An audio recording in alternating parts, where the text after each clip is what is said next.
Hello, this is Steve. Hey, Steve, it's Rowan from Silver Tiger Media. How are you? Hey, how are you today? How's everything going? Excellent, thank you, mate. It's a privilege to speak with you. Thanks very much for your time. No problem. Thanks for doing it. It's all good. It's great. We're very excited. We're really excited about coming over there. Oh, we can't wait, and it's tremendous to see you back up front with Exodus. How was the return for you? Great. I mean, everything is just really, it's funny because Exodus always was like that, the middle kid who could never get it right. It's like everything has just done really well for us. The record label's really, really behind us. We have good management that's handling us now with Breaking Band's management, Chuck Billy, Maria Ferrar, Johnny Z. Nuclear Blast loves us. You know what I mean? It's awesome. We got a new agent at the agency, Scott Sokol, who just, cares. So everything is falling in. We're playing great festivals, coming to Australia. New album, kicking ass worldwide. Guys, nothing to complain about right now, I guess. What did you say? Yeah.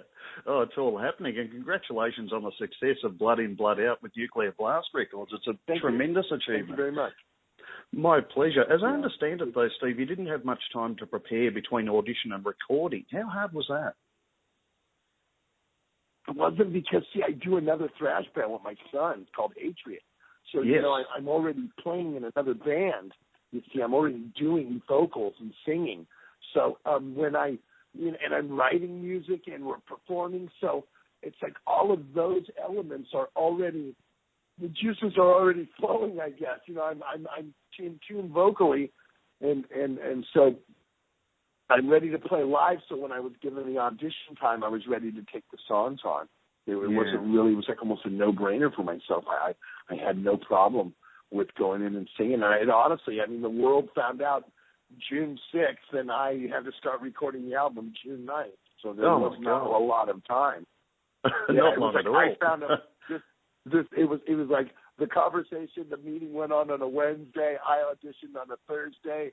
They heard it on a Friday. We all talked on a Saturday. It went down Saturday night. Everybody found out Sunday. And by Wednesday, within a week, I went from not being in the band to start recording a new album, and the whole world knew it was that fast.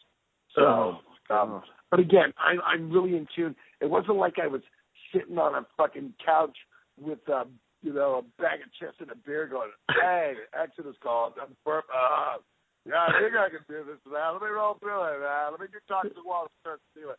It wasn't like that. I was very much prepared.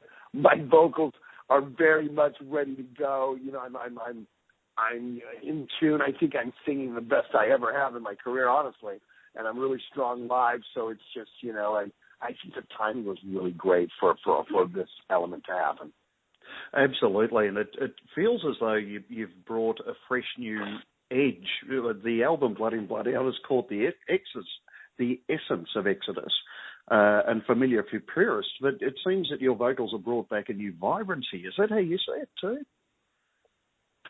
I think that, and then this is again, and this is no disrespect to any other singer or second singers or even the Rob Dukes, but the band's inception is where the band was built on. And there's always times when people die or other people comes in because they don't get along. You know what I mean? Did you really feel Van Halen with Sammy? I didn't. I liked it. I thought it was good what they were doing because all the musicians were great. But Van Halen was Dave. You know what I mean? Dave and Eddie and Michael and so it's Barry wasn't in the band. He did the first record, and then it was set for the rest of the building of the band. So then you get the original guy back, and there's that feeling of wow, we're going to get that sound again, and then we deliver it, and then we do, then we totally deliver it. And you said the right word. We caught the essence of Exodus on this album, big time. Listen to the break and the end of the song "Numb." When the crunch part comes in, right, and he goes from quarter time to halftime. If that isn't signature Exodus, I don't know what to tell you is. Come on. It's bought and paid for. Most certainly. Bought and paid for. So I feel that's why this record's very strong, and the fans have been so receptive for it. It's not a shitty record by any means. Most certainly. And it was great to see Kirk Hammett back for Salt in the Wound. How was that to record with him? You know, I wasn't there during that period, but I was told to, and I did ask about that day because I was curious myself. And he said, what happened? Because what we did is we recorded the record, and the tracks were done on, Tom lives on a goat ranch out in the middle. You have to drive down a dirt road for like 2 miles before you see it. I mean, I shit you not. When I went down there to audition, I told Chuck Billy drove me out there, and I go, are you guys killing me out here? Is that what's up? He told me I was going to audition, and you told me not to tell nobody, so that you could kill me and nobody would know. And he's like, yeah. So we drove on this long road, and so I guess when Kirk went out there, they were having a barbecue and beers and cooking hot dogs and hamburgers, and he laid the track and had a really good time. And him and Gary had hooked up really close together since they've been doing the Big Four thing over the last couple of years, and it came over at dinner last year that they had before Christmas, you know, obviously in 2013. And he asked Kirk if he would be interested in playing a lead on the record, and I guess yes came out of his mouth faster than he could even, you know, put his fork down. I guess it was really they've been really friends, and we played Fear Fest in July of last year at Comic-Con for Kirk and with Kirk, and those two on stage, they're like bumping into each other and playing lead. They're like two little kids. It was great. We had such a great time with that. So we had it was a blast, and so everybody's pulling for each other. The album's doing really well. You know, we had Chuck sing on it as well. We had Dan the Automator do the intro part for it. So we were really, really fortunate to have the best work with it and want to work with Exodus. And still want to work with us 30 years later. We're not, you know, we're very, very happy and fortunate that we're still relevant, you know, and you know, so we take nothing for granted. Absolutely. And was co-writing Body Harvest just the beginning of things to come for you and Exodus? Yeah, of course. Well, no, I mean, you know, I wrote in the past. I wrote, you know, I wrote Toxic Waltz. I wrote some of the famous ones over there. Yeah, you know? Yep, so absolutely. It's like, yeah, of course. And I write all the lyrics in Adrian. So of course that is, and that was a no-brainer. You know what I mean? And I believe we're playing that over in Australia as well. Yep, which will be absolutely fantastic. And look, you're probably the best person, having been in and out of the band over such a long period of time, to objectively comment on the journey. Do you envisage that the band's evolving further with your return now? I don't know what they were doing in the 10 years that I wasn't there.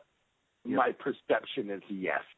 My perception is, because some people, you know, some of the promoters who I can't say were coming up to me that had the band this time in South America and in other venues and said, you know, the last time we had them here, they only did this many. You know, you rejoined the band, now we're doing this many. And I go, well, we have a strong record out. They're like, yeah, but we're just let's call a spade, okay? They're here to see you as well. And they're really digging it. So I'm not letting that go to my head. I have no reason to whatsoever. I'm very excited to be in the band. I'm glad the fans are so receptive to me, and they're really glad that I'm back. And for that, I'm going to kick their fucking ass and give them a hell of a show. Oh, brilliant! We can't wait. Have you noticed since you returned, I mean this question with absolute respect to you, Steve, but have you noticed a more of a multi-generational following since you returned? Oh, man, I'd have to say so. I mean, I'll give you a South American reference. If I would have to give an average age of the people in the crowd, I would have to say 27, 26, 28, 30, in between. I mean, I would say, hey, man, where's the guys from 89 tonight? And it was like, go! Really, there was people there, but not as many as, you know, in America it's different. It seems like there's a lot more old schoolers in America, you know what I mean? But down in other places, and there were some places in the United States where when we went out in headlines, we headlined a week ourselves, or 12 days after we ended with Slayer and Suicidal, and we did on our own, and we it was a younger crowd. I mean, they're coming. They're like, you know, and what I'm seeing a lot too is, this is my son. He's 15, man. I told him about you guys. You know, I think I did one of those every day. Every single day on that tour was that. So, which is great. And I love that demographic is changing. Absolutely. And look, there's great excitement amongst fans that you're coming to Soundwave 2015. What are you expecting from your Australian followers this time? Already did my homework on that. I got good friends in high places. I got one friend that manages a band, plays in Testament, and I got another friend that plays in the band. He's also in Slayer. So it's pretty easy. He said, what are they like? And he said, oh, man, they're going to take care of us. All the way from the flights and everything, they let me have it. So I know what's going on. I'm ready to go. I'm ready. Teddy. We're ready to go. I'm ready for this. I'm very excited. I'm very excited to be a part of this and come to San Antonio on such a big forum to be able to crush so many fans in a way that we've been a band that's been around since 1986. Yeah. And you've been there one time and not on a level like this, you know what I mean? You really had to make your move to catch them, you know what I mean? And to me, this is a very great inception of what's almost original band members, considering that Tom and Gary and myself were in the band in '86, and 3/5 is pretty goddamn good. And then when you come to it these days, you know, and a good 3/5 of it as well. And I think you're going to get a good level of ass kicking from what Exodus has done in the last 30 years. Definitely, that's what they need. That's what they better do. They better get ready. Oh, but you're pumping me up with excitement. I want it to happen tomorrow. That sounds all right. Brilliant. Well, just go back and turn some Exodus on. I've got to ask you, how is it working together with Chuck Billy on Dublin Death Patrol? That's great because, you know, me being the original singer for Testament, you know, Legacy, and him getting the job, I mean, we were friends way before that. You know what I mean? I used to roadie for a band in like 1980 when he was the singer, and I was just a roadie, and then I started singing, and just things happened. We've always been hooked together. So, you know, it's a no-brainer. It's very easy to write. I'm writing New Testament with Chuck now. I think we've written 4 songs for the New Testament together lyrically. Oh, brilliant. In the last couple of weeks. Oh, that'll be something to look forward to. You know, let me tell you, I've already heard stuff, and it's very good. It's really, really good. I'd say, I'm going to say, very good. From what I've heard, the few songs that I've heard that I've got to, you know, write along with him, I'd have to say very gathering. Oh, very fantastic. Gathering. Brilliant. A beautiful turn of phrase, too. Very gathering. And you'll be obviously be. Sorry, Steve. You'll obviously be continuing work with Patriot. Okay, of course, yeah. We just played 2 shows this weekend. We're writing new songs right now, and that's part of what I'm going to do when I'm in Australia. There's going to be some downtime, and I plan on going and you know, writing some songs when I'm in the hotel and checking out the site and stuff. So I have one already written. I got 2 more. I'm going to write to demo some songs, you know, just to hear what's going on. And I think by the end of the year, we're going to be in the studio recording Patriot's 3rd record. Fantastic. It's absolutely brilliant. And please hit me up if you need a guide around Melbourne, won't you? No problem. It's great, man. Just hit us up. As I say, so much to ask you, but time flies, unfortunately. Congratulations again on Blood In, Blood Out. They have them lined up one after the other, too, man. They have them full right after the other. Unbelievable. I'm sorry. Hell of a day. Congratulations again, mate, and thank you very much for coming out to Soundwave 15. We can't wait to see you. Catch you then, mate. We can't wait to be there. Keep it up. See you soon. Bye-bye.